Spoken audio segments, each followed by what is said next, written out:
तो दोस्तों ये है एक्सरसाइज 3.3 के क्वेश्चन नंबर 3 का third part. Form the pair of linear equation for the following problems and find their solution bye substitution method. ठीक है, तो हमें ये एक प्रॉब्लम दे रखी है, इसमें से हमें दो लीनियर इक्वेशन बनानी है और उन इक्वेशंस का फिर सब्स्टिट्यूशन मेथड से आंसर निकालना है। ठीक है, तो पढ़ लेते हैं एक बार।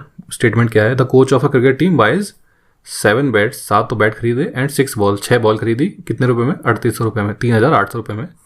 Letter she buys 3 bats and 5 balls for rupees 1750। 1750 में फिर 3 बैट और 5 बॉल खरीदी। Find the cost of each bat and each ball. तो ठीक है, पहले बार वो दुकान पे गई कोच, तो उसने क्या खरीदा? 7 बैट खरीदे और 6 बॉल खरीदी और कितने रुपए दिए? 3800। दूसरी बार जब दुकान पे गई तो उसने 3 बैट खरीदे और 5 बॉल खरीदे और कितने रुपए दिए? 1750। ठीक है, अब वो कह रहा है find the cost of each bat and each ball. तो उसी तरह जो चीज़ हमें नहीं पता होती उसको हम बोल देते हैं एक्स और वाई। तो हम कह देते हैं let the cost of 1 bat is equal to x rupees. ठीक है, and let the cost of 1 ball is equal to y rupees. ठीक है, एक बॉल बैट की कीमत एक्स रुपीज़ और एक बॉल की कीमत वाई रुपीज़। ठीक है, तो जब पहली बार वो दुकान पे गई तो उसने 7 बैट खरीदे। तो देखिए, एक बैट की कीमत है एक्स रुपीज़, तो 7 बैट की कीमत कितनी होगी? 7x प्लस एक बॉल की कीमत है वाई, तो 6 बॉल की कितनी हो गई? 6y। ठीक है, और कितने रुपए दिए इन चीज़ों को खरीदने के लिए? 7 बैट और 6 बॉल को खरीदने के लिए कितने रुपए दिए हमने? कोच ने 3800। एंड और दूसरी बार जब कोच गया तो उसने 3 बैट खरीदे। एक बैट की कीमत है एक्स, 3 बैट की कीमत कितनी हो गई? 3x प्लस 5 बॉल खरीदी, एक बॉल की कीमत है वाई, 5 बॉल की कीमत 5y, और कितना पैसा दिया? 1750 रुपीज़। ठीक है, तो बस ये दो इक्वेशंस आ गई, इनको हमको सॉल्व करना है। कैसे सॉल्व करेंगे? किसी भी एक इक्वेशन में से एक्स या वाई की वैल्यू निकाल लीजिए। ठीक है, तो इस वाली इक्वेशन को ले लेते हैं, किसी को भी ले लीजिए, कोई फ़र्क नहीं पड़ता, क्योंकि दोनों में ऐसी कोई टर्म नहीं है जो कैंसिल हो, तो हमें बस तो करना ही पड़ेगा। तो y की वैल्यू निकाल लेते हैं। तो y की वैल्यू निकालने के लिए देखिए 7x यहाँ है तो इसको उधर भेजें, तो ये क्या हो जाएगा? 6y is equal to 3800 minus 7x, क्योंकि यहाँ प्लस में था तो वहाँ जाएगा माइनस में हो जाएगा। और ये देखिए 6 यहाँ पे इसके बाद मल्टीप्लिकेशन में वहाँ जाएगा तो डिवीजन में आ जाएगा। ठीक है, अब हम कह सकते हैं now putting this value of y in equation, इस वाली में डाल देते हैं क्योंकि इसमें तो डाल नहीं सकते, इसमें से तो वैल्यू निकाली है। In equation 3x plus 5y is equal to 1750। ठीक है, चलिए आगे चलते हैं, वैल्यू डाल के देखते हैं। यहाँ पे क्या थी हमारे पास equation? 3x plus 5y is equal to 1750।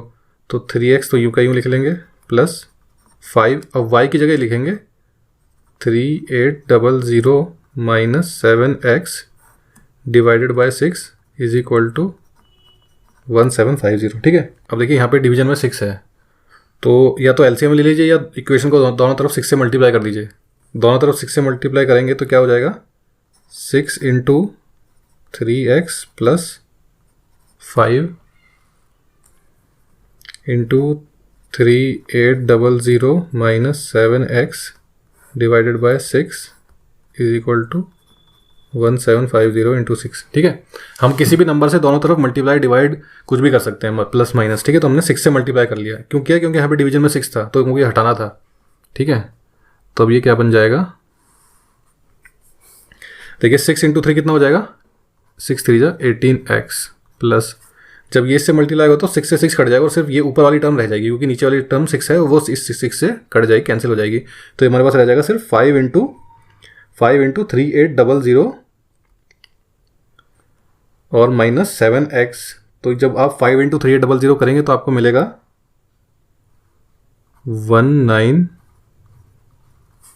19,000 मिलेगा आपको। ठीक है, और 5 इंटू माइनस 7 कितना हो जाएगा? Minus 35x is equal to, अब यहाँ पे देखिए 1750 इंटू 6 करेंगे आपको मिलेगा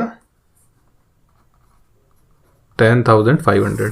ठीक है, चलिए तो हमारे पास इक्वेशन क्या बन गई अब? 18x plus 19,000 minus 35x is equal to 10,500। अब देखिए x कितना है ये 18 और ये है माइनस का 35, तो 18 में से 35 मतलब -35 + 18 कितना हो गया, ये हो जाएगा आपको -17x, ठीक है, इज इक्वल टू 10,500। देखिए ये प्लस में 19,000 है, इसको उस साइड भेज दीजिए तो वहाँ पे ये -19,000 हो जाएगा, ठीक है। अब क्या होगा, ये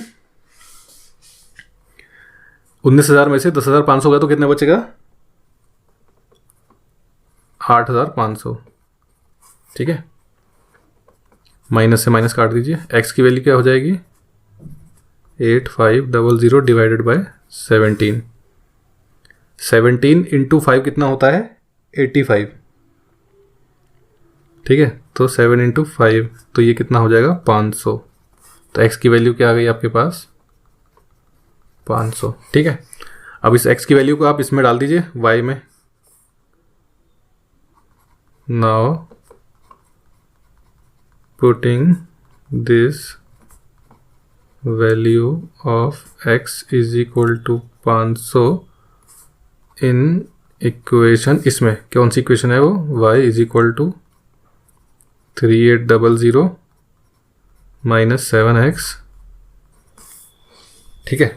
तो चलिए y is equal to 3800 - 7 into x की वैल्यू क्या है 500 डिवाइडेड बाय 6, तो 3800 7 5 जा 35 डिवाइडेड बाय 6।